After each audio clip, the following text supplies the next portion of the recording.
তোমাকে জ্ঞান অর্জন করতে হবে। দ্বিতীয় কাজ, কিসের জ্ঞান অর্জন করবে? যে জ্ঞান তোমাকে আল্লাহর দিকে নিয়ে আসবে সেই জ্ঞান অর্জন করতে হবে। কোন কোন সাবজেক্ট পড়তে হবে তোমাকে? তোমাকে প্রথমত কোরআন পড়তে হবে, তেলাওয়াত করা শিখবে, অর্থ জানবে, আরবি ভাষা শেখার চেষ্টা করো, কোরআনের আদেশ মানো, নিষেধগুলো ছেড়ে দাও এবং কোরআনের দাওয়াত মানুষের কাছে পৌঁছে দাও। কোরআনের দাওয়াত মানুষের কাছে পৌঁছে দাও এবং কোরআনের বিধান বাস্তবায়নের জন্য আল্লাহর পথে চেষ্টা করো।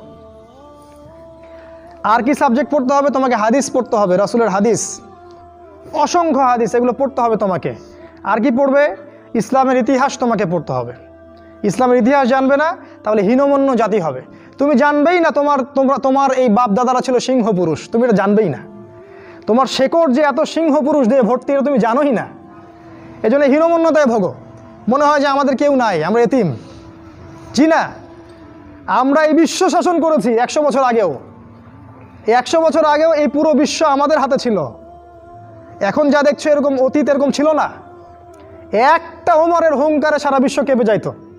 এক আলী রাদিয়াল্লাহু আনহু যদি জিহাদের মাঠে হুঙ্কার দিতেন, সমস্ত কাফেরের হৃদয় একদম দরদর করে কাঁপতে থাকতো। আমাদের সিংহ পুরুষ বাবারা দাদারা এরকম ছিলেন। আমরা এত হীনমন্য জাতি ছিলাম না। আজকে আমরা আমাদের পরিচয় ভুলে গেছি, পরিচয় ভুলে গেছি। ইতিহাস পড়তে হবে তোমাকে। আর কি পড়তে হবে? ইসলামের অর্থনীতি পড়বে। অর্থনীতি জানো না, তুমি হালাল হারাম বুঝতে পারবে না। ওরা তোমার সাথে প্রতারণা করে এমন হারাম ঢুকিয়ে দিবে তুমি বুঝতেই পারবে না এটা হারাম ছিল।